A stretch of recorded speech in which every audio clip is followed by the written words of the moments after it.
The mystery of the Oakville Blobs, an unexplained phenomenon. One early morning in a small town in Washington state, it began raining blobs of gelatinous goo. The extraordinary phenomenon did not end there. Soon after the appearance of the Oakville Blobs, people started getting sick.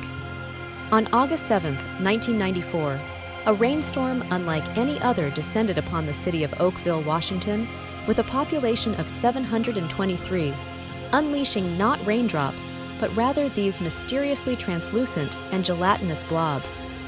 The blob rain reportedly came down in torrents and covered as much as 20 square miles. Anyone within the vicinity of this strange rain came down with severe flu-like symptoms. A police officer, David Lacey, was on patrol with a civilian friend when the blobs began raining down at around 3 in the morning. We turned our windshield wipers on, and it just started smearing to the point where we could almost not see. And we both looked at each other and we said, geez, this isn't right. I mean, we're out in the middle of nowhere, basically, and where did this come from?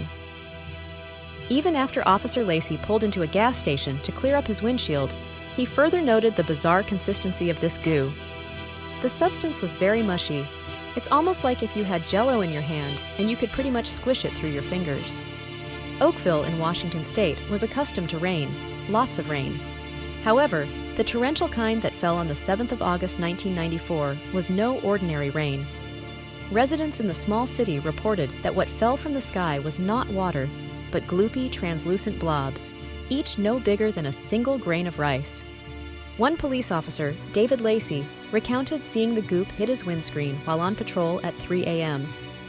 Speaking on the television program Unsolved Mysteries, he compared it to Jell-O and said, "We turned our windshield wipers on, and it just started smearing to the point where we could almost not see." Another local, Dottie Hearn, described it as looking like hail laying on top of the wood box and everywhere else. Over the next 3 weeks, there would be 5 more occasions of reports of raining blobs over an area of some 20 square miles.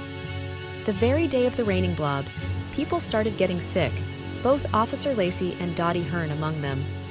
There were reports of people developing flu-like symptoms from contact or proximity to the blobs, even of animals dying. Officer Lacey described being violently sick and having difficulty breathing. Dottie Hearn collapsed, also finding it hard to breathe, and was hospitalized for 3 days with an ear infection. So, what was that mushy gloop? And did it have any connection with the reported sickness? Sunny Barclift, Dottie Hearn's daughter, suspected a correlation between the raining blobs and her mother's illness. So she sent a sample of the Oakville Blobs to the Hazardous Material Unit at the Department of Ecology of Washington state.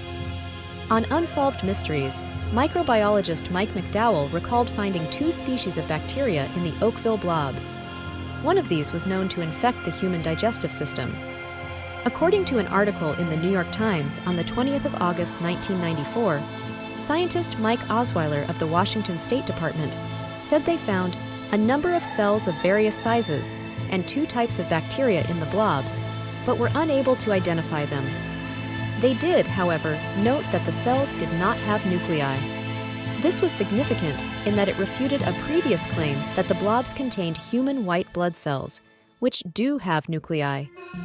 Government cover-up and ridiculous lapdog media stories aside, there has never been a credible explanation for what happened to Oakville and what has started happening in New Jersey right now.